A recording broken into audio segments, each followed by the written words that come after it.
يلا بسم الله الرحمن الرحيم، والصلاة والسلام على أشرف المرسلين نبينا محمد صلى الله عليه وسلم وعلى آله وصحبه أجمعين. نبدأ إن شاء الله نشرح ليسون 1 في يونت 1 في بريب 2. المنهج بتاعنا متقسم ل 3 يونتس. اليونت الأولى بتتكلم عن الفيزيكس، أما اليونت الثانية فبتتكلم عن الفيزيكس برضو، أما يونت 3 فدي بتتكلم عن البيولوجي وجسم الإنسان والريبرودكشن في الهيومن والحاجات دي. فإن شاء الله الترم بسيط وجميل ومفيش فيه أي مشاكل ومفيش فيه أي تعقيدات. طيب، أول ليسون بعنوان الأوزيلاتوري موشن، يعني حركة اهتزازية. طيب هنا بيقول لك إن أنا عندي two types of الموشن: transitional motion و periodic motion. طب الأول كده أشرح لك يعني إيه موشن اللي هي الحركة بديفينيشن سريع أوي كده. لو افترضنا إن اللي أنا هرسمها دي كده مثلا هي tree. طبعا أنتوا عارفين إن إيه يعني مثلا هنمشيها tree. طيب وكان في اوبجكت او بيرسون واقف هنا، وليكن مثلا البيرسون اللي واقف هنا دوت سعيد. تمام يا سعيد اهو، ده سعيد. طيب اول حاجه الديستانس ما بين سعيد والتري كانت في الاول مثلا 1 متر واحد بس. بمرور الوقت مثلا بعد ما عدى حوالي 15 سكند، بعد 15 ثانيه سعيد بقى بعيد عن الشجره، away from the tree. وبالتالي دلوقتي سعيد الديستانس ما بينه وما بين التري بدل ما كانت 1 متر بس، لا ده بقت مثلا وليكن 19 متر. فاللي حصل ان البوزيشن بتاع سعيد كان قريب من التري. بمرور الوقت او باي ذا تايم البوزيشن بتاع سعيد بقى away from the tree. فالموشن هي a change in the object position. كان الاول قريب من التري وبعد شويه بقى بعيد عن التري، فالبوزيشن بتاعه اتغير، مكانه اتغير by أو by time passes، بمرور الوقت according to fixed point اللي هي التري. تغير موضع الجسم بمرور الوقت بالنسبة لجسم تاني ساكن، دي كده اللي أنا بقول عليها الإيه؟ الموشن. فدي الموشن. الموشن بقى يا شباب عشان إيه أبسط لك الدنيا كده وخلي في دماغك خريطة الموشن ليها نوعين. عرفنا الحمد لله يعني إيه موشن. الموشن بقى نوعين. أول نوع من أنواع الموشن اللي هي الترانزيشنال موشن.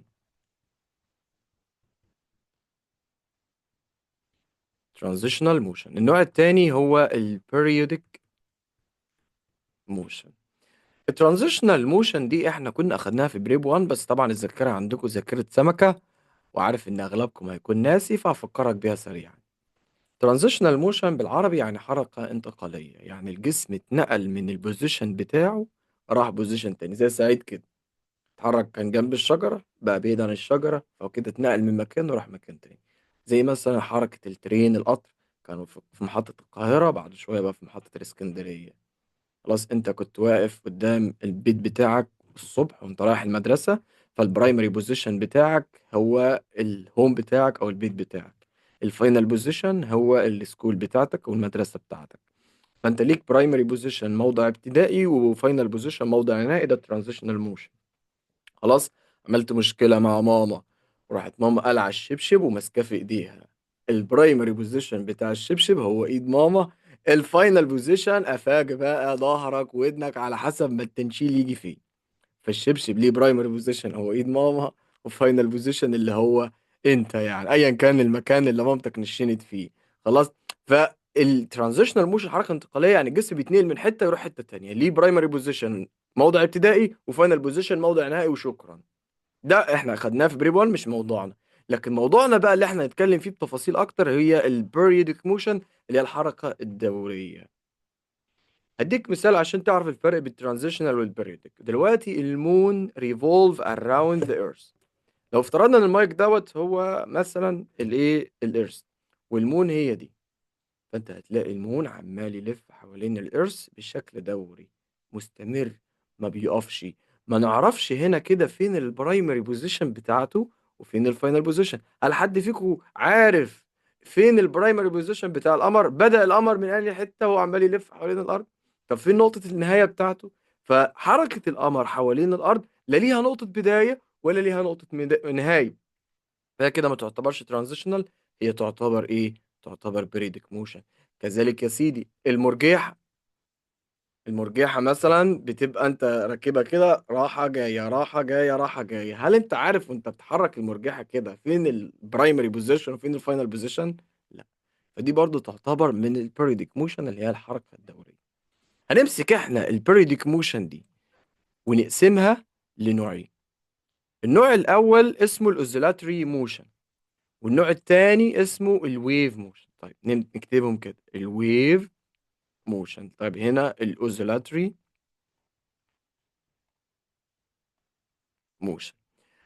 احنا في ليسون 1 هنتكلم عن الاوزيلاتري موشن بالتفصيل، وفي ليسون 2 في اليونت دي هنتكلم عن الويف موشن. يبقى انا عرفت يعني ايه موشن وليها نوعين: ترانزيشنال وبيريودك. البيريودك ليها نوعين: اوزيلاتري ويف موشن. هنمسك احنا الاوزيلاتري موشن النهارده كل حاجه فيها بقى ان شاء الله. بس تعالى كده نقرا سوا مع بعض الديفينيشن بتاع البيريودك موشن. دي موشن regularly repeated in equal periods of time. يعني مثلا القمر وهو بيلف حوالين الارض، حركة القمر حوالين الأرض regularly repeated يعني بتتكرر بانتظام. ولا هل جينا في يوم من الأيام لقينا القمر ثابت بيتحركش؟ هل القمر بيفضل ثابت بيتحركش؟ رد عليا. لا. لا، القمر دايما بيتحرك، فهي regularly repeated بتتكرر بانتظام in equal periods of time في فترات زمنية متساوية. لو نفترض مثلا القمر كان ورا، اتحرك وطلع قدام هنا كده مثلا خد 20 ساعة أيا كان. طيب، وطبعا هي بتبقى بالايام، يعني لو خد 15 يوم مثلا او 14 يوم. طيب من هنا لهنا خد 14 يوم، طب من هنا لهنا تاني هياخد كمان 14 يوم. الزمن او التايم اللي القمر خده وهو رايح هو نفس التايم اللي القمر هياخده هو ايه وهو راجع. هي دي انها repeated in equal periods of time، يعني فترات زمنيه متساويه. نفس النظام او نفس القصه مع المرجحه. المرجحه مثلا اتحركت من هنا لهنا خدت نص ثانيه، انها تتحرك من هنا وترجع لهنا تاني هتاخد نص ثانية برضو. خلاص. التايم اللي خدته وهي راحة هو التايم اللي خدته وهي جاية، ده في البيريودك موشن. خلاص. في مشاكل في الديفينيشن يا شباب بتاع البيريودك موشن؟ عايزك تبقى لا فاهم مش لا حافظ. مستر لا. تبقى فاهم الدنيا قبل ما انت تبدأ تحفظها. طبعا البيريودك زي ما قلت لك فيها منها الاوزيلاتري وفي منها الويف موشن. هنمسك احنا الاوزيلاتري موشن دلوقتي ونشرحها. طيب عشان تفهم الاوزيلاتري موشن وانا جايب لك اكتيفيتي: هاي بنسل و30 سنتيمتر لونج ثريد وميتاليك بيس وستوب ووتش والليله دي كلها. المهم ان انت هتطلع لي في الاخر بحاجه بالشكل دوت زي بندول كده. هنا كنا بنتكلم ان البندوليوم لسه ما اتحركش، ثابت في مكانه. المكان اللي البندوليوم لما انا ما اجيش يمته خالص ولا اجي عليه خالص ولا امسكه خالص، بيفضل واقف كده متعلق في بوزيشن معين. المكان اللي البندوليوم بيفضل واقف فيه طالما ما حدش جه جنبه بقول عليه ريست بوزيشن. فالحته اللي واقف فيها البندول كده اسمها الايه الريست بوزيشن. كذلك انا مثلا جبت الايه ده بندوليوم اهو، المفروض بيروح ويجي يروح ويجي. طب انا سبته خالص هو واقف في منطقه معينه، المنطقه اللي البندوليوم واقف فيها دي في النص هي برضو اسمها الريست بوزيشن. المرجحه المرجحه طول ما حدش بيحركها لا يمين ولا شمال بتفضل واقفه في مكانها في بوزيشن معين. المكان اللي المرجحه بتفضل واقفه فيه او البوزيشن ده بقول عليه الريست بوزيشن. طب انا لو جيت رسمتها مثلا عشان خاطر تبقى واضحة أكتر، لو يكن مثلا ده الإيه الحبل اللي أنا معلق عليه البندوليوم، ده مثلا البندوليوم أهو. طيب البندوليوم لسه ما اتحركش لا يمين ولا اتحرك شمال، فالبوزيشن اللي البندوليوم واقف عنده دوت بقول عليه الإيه ريست بوزيشن. تمام كده. دوت يعني ايه ريست بوزيشن. طب خلي بالك انت لو بصيت على البندوليوم بقى لما يجي يتحرك بيتحرك بص اهو يمين شمال يمين شمال يمين شمال. لو خدت بالك البندوليوم بيتحرك حوالين الريست بوزيشن. الريست بوزيشن المكان اللي كان واقف فيه في الاول اللي هو في النص ده، لكن لما انا شديته قعد يتحرك يمين شمال حوالين الايه حوالين الريست بوزيشن. كذلك انت هنا برضو كده لو جينا برضو نرسمها هتلاقي البندوليوم بدأ يتحرك كده مسافة لليمين، وفي نفس الوقت برضو اتحرك مسافة للايه للشمال. فالبندوليوم بيتحرك يمين شمال حوالين الريست بوزيشن. بص بقى، ان الاوبجكت يكون عنده ريست بوزيشن في النص وحركة الجسم حوالين الريست بوزيشن يمين شمال، نوع الحركة دي بقول عليها اوزيلاتري موشن، حركة اهتزازية. زي البندول مثلا بيتحرك يمين شمال حوالين الريست بوزيشن. المرجحة، لو سبت المرجحة متعلقة، المكان اللي المرجحة متعلقة فيه من غير ما حد يجي جنبها، ده اسمه ريست بوزيشن. مش انت لما بتتحرك يمين شمال يمين شمال كده بتتحرك حوالين الريست بوزيشن زي البندول، صح ولا لا؟ مم. صح محمد. حلو. يبقى برضو المرجحة هي كمان تعتبر من الايه، من الاوزيلاتري موشن. يبقى شرط عشان الاوبجكت اقول عليه ان الحركة بتاعته نوعها اوزيلاتري موشن، يكون في ريست بوزيشن للاوبجكت، والاوبجكت ده يتحرك يمين وشمال حوالين الريست بوزيشن. تمام كده، زي البندول، زي المرجحة، زي حاجة اسمها سبرينج هوريها لك برضو قدام. طيب، ولنفترض ان اللي هو عمله ده شكل البندول اللي انا وريته لك من شوية. المرجحة وهي مثلا بتتحرك بيك يمين شمال يمين شمال يمين شمال، اقصى سرعة لحركة المرجحة لما هي بتتحرك بيك وانت بتتمرجح بتبقى عند الريست بوزيشن بتاعها. نفس القصة في البندوليوم. لو خدت بالك البندوليوم اما بيتحرك سرعته بتبقى اكبر ما يمكن عند موضع الريست بوزيشن اللي كان واقف فيه في الاول، وبعد كده سرعته بتبدأ تقل لحد ما تبقى صفر وبعدين يغير اتجاهه. سرعته تزيد عند الريست بوزيشن وبعد كده تبدأ تقل لحد ما تقف وبعد كده يغير اتجاهه تاني. طيب، تعالى اوضحها لك هنا افضل. البندوليوم كان واقف هنا، بدأ يتحرك لليمين. طيب، وهو بيتحرك من اليمين سرعته بتقل بتقل بتقل لحد ما يجي عند الماكسيمم ديسبيسمنت هنا ويقف. بعد كده الدايركشن بتاعه يتغير، يرجع تاني في الاوبوزيت دايركشن، سرعته وهو نازل عماله تزيد تزيد تزيد تزيد تزيد، تيجي عند موضع ريست بوزيشن هو بيتحرك عندها سرعته هنا تكون اكبر ما يمكن، وبعد كده هو طالع سرعته تقل تقل تقل تقل تقل لحد ما يقف هنا كده وسرعته تبقى بزيرو، فيغير الدايركشن بتاعه.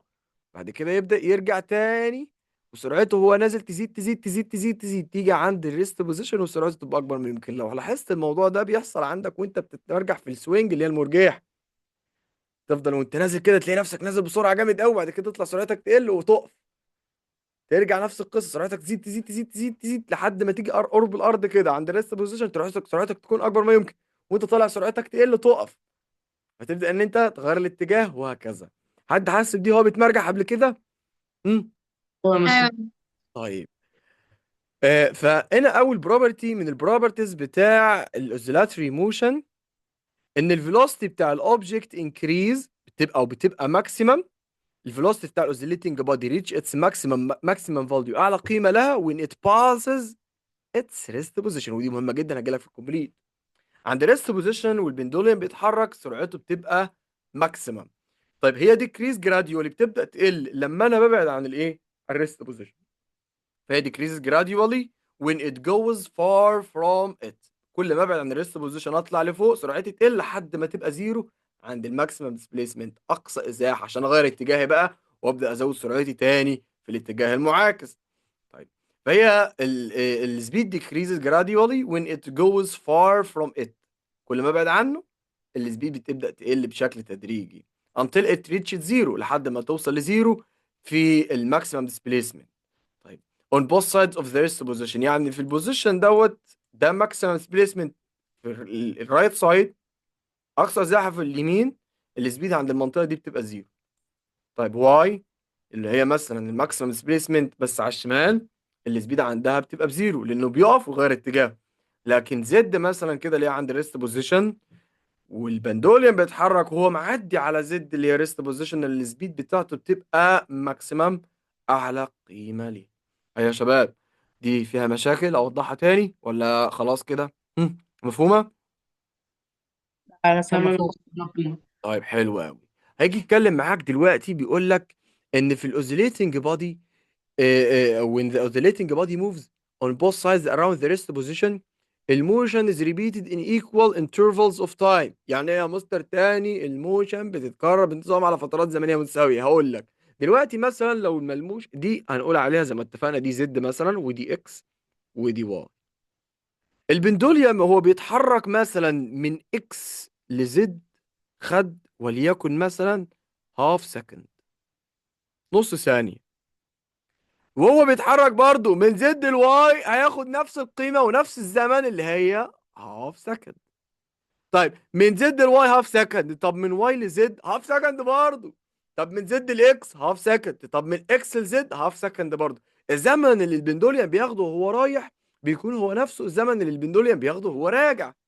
حلو الكلام كده. علشان خاطر كده قلت ان هو equal intervals of time، فترات زمنية متساوية. يعني مثلا عشان يتحرك من زد لاكس هي نفس الفترة الزمنية اللي هياخدها عشان يتحرك من اكس لزد. طب من زد لواي هياخد مثلا نص ثانية، طب من واي لزد هياخد برضو نص ثانية، وهكذا. دي برضو الجزئية دي تمام. هم. تمام يا مستر. طيب ماشي يا حبيبي. طيب the displacement of the oscillating body around its rest position are equal. طب تعالى ناخد نبص على دي برضه. البندوليوم اتحرك من زد الاكس مثلا، مشي مسافة قدرها 0.25 متر، ربع متر من زد الاكس. طيب اتحرك من اكس لزد ربع متر برضه. بص بقى، من زد لواي هياخد برضه 0.25 متر. يعني هو مثلا كان واقف هنا في النص لسه ما حدش جه جنبه، انا شديته مسافة ربع متر مثلا وسبته، هيتحرك لحد ريست بوزيشن ويكمل لربع متر بعيد عن الريست بوزيشن في اليمة التانية. الازاحه اللي هياخدها على اليمين هي نفس الازاحه اللي هتحركها على الشمال. خلاص كده. فهنا بيقولها لك اهو تاني: displacement بتاع الاوزيليتنج بودي around the rest position are equal. displacement اللي على اليمين equal displacement اللي على الشمال. فمثلا لو من زد الاكس هنا 0.25 متر، يبقى من زد الواي برضو 0.25 متر. يبقى تاني الزمن اللي هياخده من زد الاكس هو الزمن اللي هياخده من زد الواي. التايم اللهم صل على محمد. المسافة من زد الاكس هي المسافة من زد الواي للبندوليوم بتاع الاوزيليتنج موشن. السبيد عند الريست بوزيشن بتبقى ماكسيمم. السبيد عند الماكسيمم ديسبيسمنت اعلى نقطة هنا يمين وشمال بتبقى زيرو. ودي الحاجات المهمة اللي عايزك تبقى عارفها كويس جدا في الجزء بتاع الايه الاوزيلاتري موشن. فلما نيجي نعمل definition الاوزيلاتري موشن، هو periodic motion of oscillating body. هي نوع من انواع البيريدك موشن، فحطيت البيريدك موشن في الاول. طيب oscillating body around its rest point، لازم يكون عنده rest point و rest position يتحرك حوالين منه عشان اقول عليه ان هو بيتحرك باوزيلاتري موشن. والموشن دي repeated through equal intervals of time، يعني الحركه بتاعته بتتكرر بانتظام على فترات زمنيه متساويه. يعني الزمن من هنا لهنا هو الزمن من هنا لهنا على اليمين. زمن اليمين هو نفس زمن الايه، الحركه اللي على الشمال. ده كده الجزء الاول من الليسون. عرفتك يعني ايه موشن، عرفتك ان الايموشن نوعين، اوزيلاتري اسمها ايه دي، ترانزيشنال موشن وبيريديك موشن. البيريديك موشن فيها نوعين، فيها النوع الاول اللي هو الاوزيلاتري موشن، شرحت لك يعني ايه اوزيلاتري موشن. والويف موشن خدها لسه الليسون الجاي. خلاصة الكلام: الاوزيلاتري موشن بيكون ليها ريست بوزيشن، تتحرك حوالين الريست بوزيشن يمين وشمال. المسافة اللي خدتها يمين هتكون هي المسافة اللي هتاخدها شمال. الزمن اللي خدته عشان تتحرك المسافة اليمين هو الزمن اللي هتاخده عشان تتحرك المسافة الشمال. سرعة الأوبجكت بتبقى ماكسيمم عند ريست بوزيشن، وبتبقى زيرو عند أعلى قمة هنا وأعلى قمة هنا عشان بتبقى وقفت خالص وبتبدأ تغير اتجاهها. ده كده خلاصة اللي أنا شرحته لك في الجزء الأول من الليسون. حد عنده أي استفسار، أي مشاكل، حاجة مش واضحة؟ هم. لا تمام يا مستر. لا بس. تمام يا مستر. طيب تمام يا شباب. هنا عشان تفهم الجزئية دي هفكرك برضو بحاجة كنا احنا خدناها في جريب 1، بس انا عارف برضو ان الذاكرة بتاعكم ما شاء الله عليكم يعني. كنا خدنا حاجة اسمها كايناتيك موشن او كينيتيك موشن بقى بمعنى اصح يعني، او نطق ايه اصح. الكينيتيك موشن دي بتبقى انرجي او كينيتيك انرجي، مش كينيتيك موشن اصلا، المفروض انها كينيتيك انرجي. لحظة واحدة. كينيتيك موشن ده موضوع تاني كده يعني هناخده لسه قدام، بس المفروض ان الصح بتاعها هي كينيتيك انرجي. طيب اي اوبجكت بيتحرك بيبقى affected by two factors، او الكينيتيك انرجي بتاعته affected by two factors. الفاكتور الاول السبيد بتاعته او الفيلوسيتي. انت لحد دلوقتي السبيد والفيلوسيتي بالنسبه لك واحد. تاني حاجه الماس بتاعته. هديك مثال عشان تفهم الليله دي. عربيتين بيتحركوا، والاتنين ليهم نفس الماس، نفس الكتلة ونفس التقل. عربية مثلا ماشية بسرعة 100 كيلومتر بر اور، 100 كيلومتر في الساعة، صاروخ. ونفس العربية بنفس النوع بنفس الماس بتاعتها ماشية بسرعة 10 كيلومتر بر اور. انا عايز ركز معايا عشان انت هتجاوب دلوقتي على الحتة دي. مين اللي لو خبطت في بني آدم هتدشمله؟ اللي بتتحرك ب 100 ولا اللي بتتحرك ب 10؟ اسمع. هم؟ 100. بديهي جدا، اللي تتحرك ب 100 هي اللي هتسبب ضرر جامد للشخص. طيب طالما اللي بتتحرك ب 100 سببت دامج اكتر للبيرسون او للشخص، يبقى ده معناه ان مين اللي عنده انرجي اكتر، ال 100 ولا ال 10؟ هم؟ 100. 100. كذلك نفس القصة، لو عربية سريعة جدا خبطت في حيطة هتسبب ضرر أكتر للحيطة من عربية خفيفة، أو مثلا لا لا نفس التقل يعني، بس بتتحرك بسرعة بطيئة. أم 100 هتسبب ضرر أكتر في الحيطة من أم 10. يبقى ده معناه إن كل ما السرعة تزيد كل ما الإنرجي بتاع الأوبجكت اللي بيتحرك تزيد. فالكينيتيك إنرجي بتتأثر بالسبيد أو الفيلوسيتي بتاع الأوبجكت. لو السبيد زادت الكاينتيك إنرجي اللي عند الأوبجكت اللي بيتحرك هتزيد هي كمان. طيب نيجي عند الماس. لو افترضنا ان قطر ماشي بسرعة 50 كيلومتر وموتوسيكل ماشي بسرعة 50 كيلومتر، الاتنين برضو خبطوا في واحد، مين اللي هيعمل ضرر اكتر للشخص، القطر ولا الموتوسيكل؟ ها؟ القطر. بديهي جدا القطر، رغم ان الاتنين بيتحركوا بنفس السرعة، بس هنا هنتطرق للفاكتور التاني اللي هو الماس. كل ما الماس بتاع الاوبجكت زادت كل ما الانرجي بتاع الاوبجكت اللي بيتحرك الكينيتيك انرجي هتزيد برضو. تريلا كبيرة بتتحرك بسرعة 50 وعربية صغيرة بتتحرك بسرعة 50، مين هيعمل ضرر أكتر للحيطة لما يخبطوا فيها؟ أكيد التريلا، لأن الماس بتاع التريلا كبيرة لكن الماس بتاع الكار صغيرة، فبرضه الكينيتيك انرجي بتزيد كل ما الماس تزيد. فمن الحاجتين أو التو فاكتورز اللي أنا كلمتك عنهم دول اللي هم الماس والسبيد، هنعمل دي مالتيبلاي، هنعمل قانون. الكينيتيك انرجي بحسبها هاف تايم الماس تايم السبيد سكوير. ده قانون الكينيتيك انرجي من التو فاكتورز اللي انا كلمتك عنها. فتاني، كل ما السبيد او الفيلوسيتي انكريز الكاينيتيك انرجي هيحصل لها ايه؟ لما السبيد انكريز الكينيتيك انرجي هيحصل لها ايه؟ اسمع. ما سمعتش كويس والله، فين الناس يا شباب، في ايه؟ انكريز، ومفيش الا واحده بس اللي بترد. increase. انكريز، بالدليل اللي انا قلت لك عليه، عربيه ماشيه 100 وعربيه ماشيه 10، ال 100 هتسبب ضرر اكتر يبقى عندها انرجي اكتر، فلما الفيلوسيتي او السبيد تزيد الكينيتيك انرجي هتزيد برضه هي كمان. تمام كده؟ طيب من الليله دي كلها انا عايز اوضح لك حاجه، عايز افهمك حاجه بس. مين شاطر بقى كده؟ A و C و B، ده بندوليوم بيتحرك، السبيد بتبقى ماكسيمم واكبر ما يمكن في انهي نقطة، A ولا B ولا C؟ اسمع. مم. ايه. ايه. A، لان ايه. الاي دي هي الريست بوزيشن، شاطرين جدا. طيب طالما السبيد بتبقى ماكسيمم عند A يبقى الكايناتيك انرجي تبقى ماكسيمم عند مين برضو؟ ها؟ الايه. عند الاي برضو. من ايه برضه. لان انا لسه قايل لك من شوية ان السبيد لما تبقى زيادة الكينيتيك انرجي هتزيد، فالسبيد ماكسيمم عند ايه يبقى الكينيتيك انرجي هتبقى ماكسيمم عند ايه. طيب السبيد عند سي وبي هتبقى بكام يا شباب؟ اسمع، ها، سي وبي السبيد بكام؟ زيرو. زيرو. زيرو. يبقى الكينيتيك انرجي عند سي وبي بكام؟ زيرو. بزيرو برضه، لان سي وبي بتبقى واقفه خلاص فمفيش عندها كينيتيك انرجي، فالكينيتيك انرجي تبقى زيرو.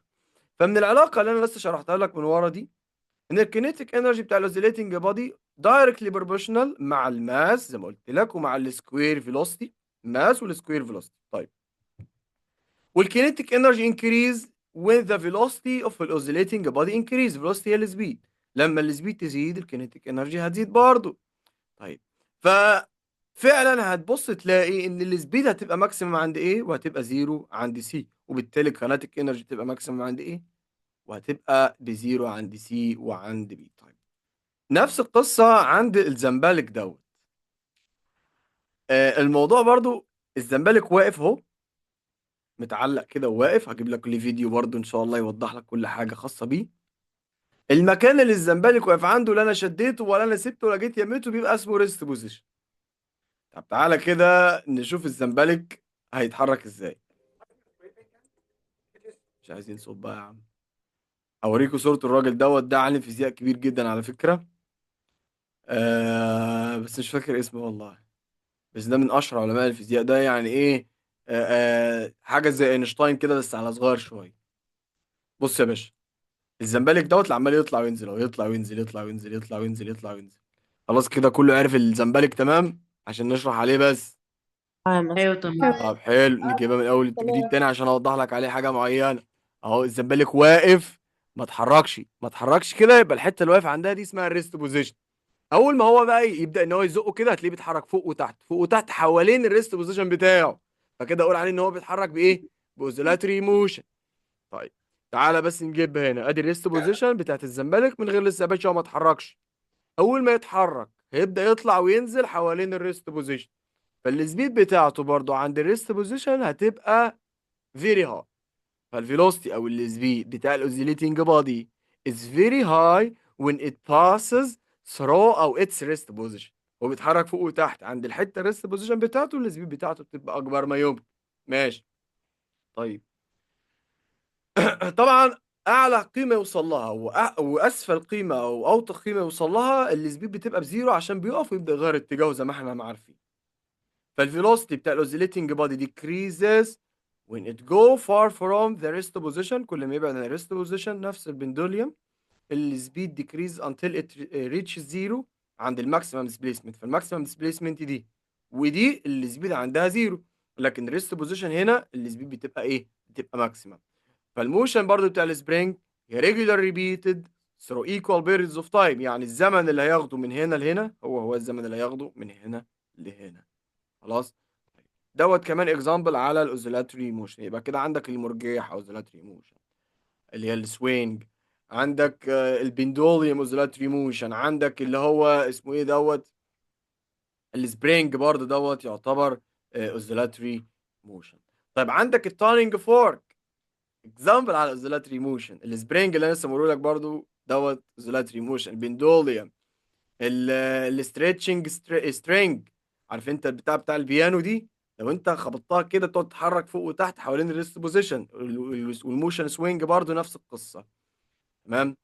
عندك الروتري بي اللي هو الدبور، كان موجود زمان، مش عارف انتوا شفتوه قبل كده ولا لا. بس المهم ان الروتري بي دوت ما يعتبرش يا حبيبي من الاوزيلاتري موشن. هو بيتكرر بانتظام في فترات زمنيه متساويه، لكن ما عندوش ريست بوزيشن يتحرك حوالين منه. تمام. فهو يعتبر بيريدك موشن. الموشن اوف الروتري بيت ده يعتبر بيريدك موشن لان هو repeated regularly at equal periods of time. لكن هو مش oscillatory motion, not oscillatory motion, because it's not repeated on the both sides of the rest position. مش بيتحرك حوالين الريست بوزيشن بتاعه، فده ما يعتبرش من الاوزيلاتري موشن. طيب انا كده فهمتك يعني ايه اوزيلاتري موشن بس بشكل عملي، حاجات انت بتشوفها. طيب انا عايز اكتب يا مستر الاوزيلاتري موشن ديت على ورقه، احطها على جراف، على رسم بياني، عشان يبقى سهل عليا ابدا ان انا اعرفها وادرسها. فاحنا هنعمل جرافيكال ريبريزنتيشن للاوزيلاتري موشن دي، هنرسمها برسمه بيانيه. طيب هنعمل ايه؟ هنجيب سبرينج مثلا وهنجيب هولدر يمسك السبرينج، وهجيب ورقه وهجيب بنسل وويت كده يمسك البنسل. طبعا انت من غير فيديو مش هتفهم ايه اللي هيحصل هنا خالص، فسيبك من الاكتيفيتي والكلام والهري ده كله، تعالى بص معايا الفيديو ده. بص يا سيدي، الراجل كتر خيره عمل لنا التجربة عملي اهي. فجاب يا سيدي السبرينج، وراح جايب القلم وراح حطه على الشيت اللي هي الورقة.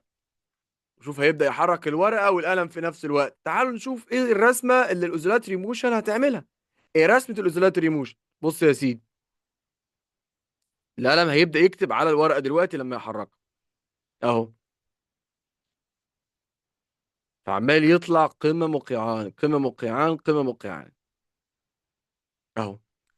يبقى ده كده شكل الاوزيلاتري موشن على الرسم البياني. لان الاوزيلاتري موشن مثلا بتاعه السبرينج عمال طالع نازل طالع نازل طالع نازل، فانا لو شديت ورقه وخليته طالع نازل يكتب عليها يطلع لك حاجه بالشكل ده.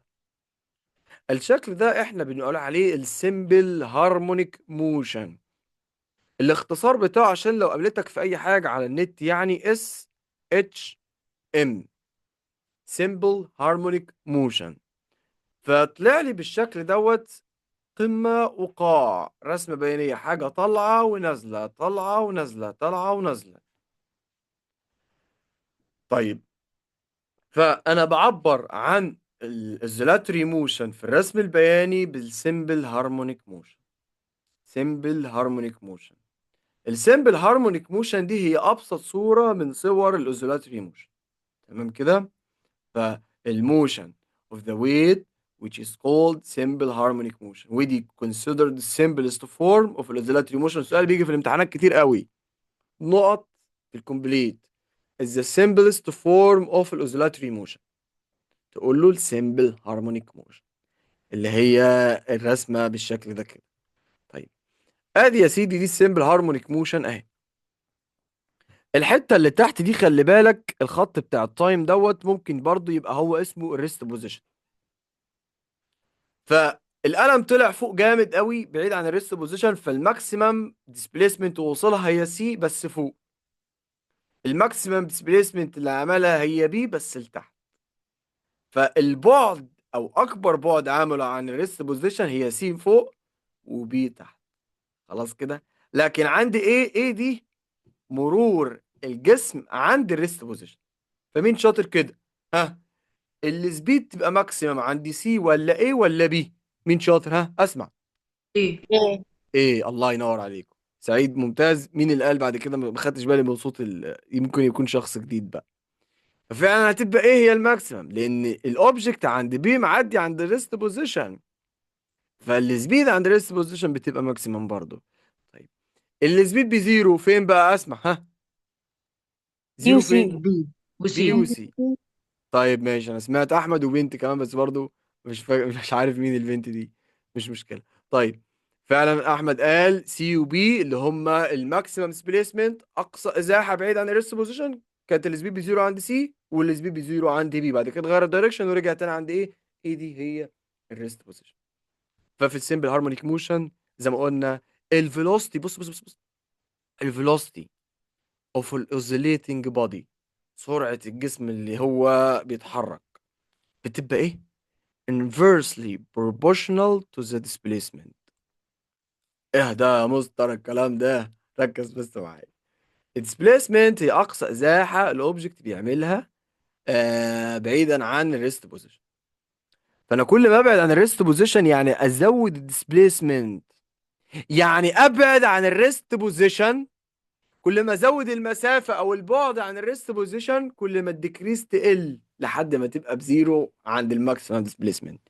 فكل ما ازود المسافه والبعد عن الريست بوزيشن كل ما السبيد تقل. فكده دي تبقى inversely proportional، علاقه عكسيه. تمام. طيب، فتاني الفيلوسيتي السرعه بتاع الاوزيليتنج بادي بيحصل لها ايه؟ ديكريز. كل ما ازود الديسبيسمنت كل ما ابعد عن الريست بوزيشن يعني اقرب من الماكسيمم ديسبيسمنت فكده السبيد بتقل. فالمسافه تزيد السرعه تقل، يبقى دي يا باشا انفرسلي بروبورشنال. خلاص كده. طيب، فالفيلوسيتي برضو بتاع الاوزيليتنج بادي انكريزز كل ما اقرب من الريست بوزيشن approaches او get close to the rest position. فمن سي كل ما اقرب من الريست بوزيشن عشان اروح لايه اللي السرعه بتزيد بتزيد بتزيد بتزيد. خلاص. طب هبعد ازود المسافه عن الريست بوزيشن السرعه تقل تقل تقل تقل تقل. تمام كده. طيب، في بقى بروبرتيز للاوزيلاتري موشن دي ممكن اقولها لكم او اديك جزء منها والجزء التاني اقوله لك الحصه الجايه. بس الاول كده يا شباب كله تمام، ندخل على البروبرتيز بتاع الاوزيلاتري موشن. اه. تمام. طيب تمام يا شباب. اول حاجه هنتكلم فيها هي الامبليتيود، تاني حاجه الكومبليت اوزيليشن، ممكن دول اشرحهم لكم النهارده. اما البيريودك موشن والفريكوانسي دول ممكن نخليهم الحصه الجايه، مش مشكله. طيب، نمسك الامبليتيود. امبليتيود عشان برضو لو حد اتكلم معاك فيها بالعربي تبقى عارف حاجة اسمها ساعة الاهتزاز. تمام، دي تبقى انت عارفها يعني بالعربي عشان ايه، اذا حد اتكلم فيك او اتكلم معاك فيها بالعربي. طيب دلوقتي البندوليوم عند الريست بوزيشن اللي هي ايه، محدش جه جنبه. طيب انا حركت البندوليوم، فالبندوليوم اتحرك من ايه للماكسيمم ديسبيسمنت بتاعته بي، يعني ابعد نقطة البندول اتحركها هي من ايه لبي. احنا هنقيس ابعد نقطة البندول اتحركها من A ل B وهنشوف هتطلع بكام. فلقينا من A ل B مثلا يعني 0.25 متر، ربع متر من A ل B، اللي هي من الريست بوزيشن لأبعد نقطة البندول وصلها طلعت ربع متر. يبقى في هنا ربع متر على اليمين وربع متر على الشمال. احنا بنقول بقى على الربع متر اللي هي المسافة من الريست بوزيشن لأبعد نقطة وصلها الامبليتيود. خلاص، بقول على المسافة من عند الريست بوزيشن لأبعد نقطة البندول يوصلها الريست بوزيشن. تمام، فمن A ل B تعتبر ريست بوزيشن، ومن B ل A ريست بوزيشن برضه، ومن A ل C ريست بوزيشن، ومن C ل A ريست بوزيشن برضه. تمام كده. طيب فلو انا مثلا جينا بقى على الرسمه اللي انا كنت رسمتها لكم هنا كده، من زد الاكس، من زد الابعد من عند الريست بوزيشن لابعد نقطه وصلها الاوبجكت، دي بقول عليها امبليتيود. فبرضه الامبليتيود ليها ديفينيشن تحت، هي الماكسيمم displacement achieved by oscillating body away from its rest position، ابعد مسافه يوصلها الجسم اللي هو بتاع البندول عن الريست بوزيشن بتاعه. تمام كده. طيب انا يا مستر عايز اعرف الامبليتيود بس من السيمبل هارمونيك موشن، من الجراف اللي معايا. الاوبجكت بدأ يتحرك، ده الريست بوزيشن بتاعه اللي في النص اهو، اتحرك من ايه طلع عند بي، ابعد مسافه يوصل لها هي بي، فمن بي للريست بوزيشن دي تعتبر امبليتيود، ومن الريست بوزيشن للسي برضه امبليتيود بس في الاتجاه الايه المعاكس. تمام. كل اللي عايزك تعرفه في الجزء بتاع الامبليتيود هو الديفينيشن طبعا، والميجرنج يونت دي ديستانس، امبليتيود دي مسافه بقيسها، فالميجرنج يونت بتاعتها تبقى بالمتر. طيب وتبقى عارفها على الرسم البياني في السمبل هارمونيك موشن هي ايه. يعني انت مثلا من A ل B دي امبليتيود، ومن B ل A امبليتيود برضه، ومن A ل C امبليتيود، ومن C ل A امبليتيود. خلاص، لانه اتحرك من A راح ل B، من A ل B دي ابعد نقطه هو وصلها، فالخط دوت او الحته دي كده تعتبر امبليتيود. تمام. ها يا شباب، فهمت يعني ايه امبليتيود؟ تمام يا مستر. ابعد مسافه البندول او الجسم اللي هو الاوزيليتنج بادي بيتحركها بعيدا عن الايه الريست بوزيشن بتاعه. طيب ده كده الامبليتيود. تعالوا بقى نشوف الكومبليت اوزيليشن دي. كومبليت اوزيليشن بالعربي برضو حاجه اسمها الاهتزازه الكامله، وديت هناخد عليها اسئله كتير. تمام، واكزامبلز كتير ان شاء الله. طيب ايه يا مستر بقى حوار الاهتزازه الكامله ده؟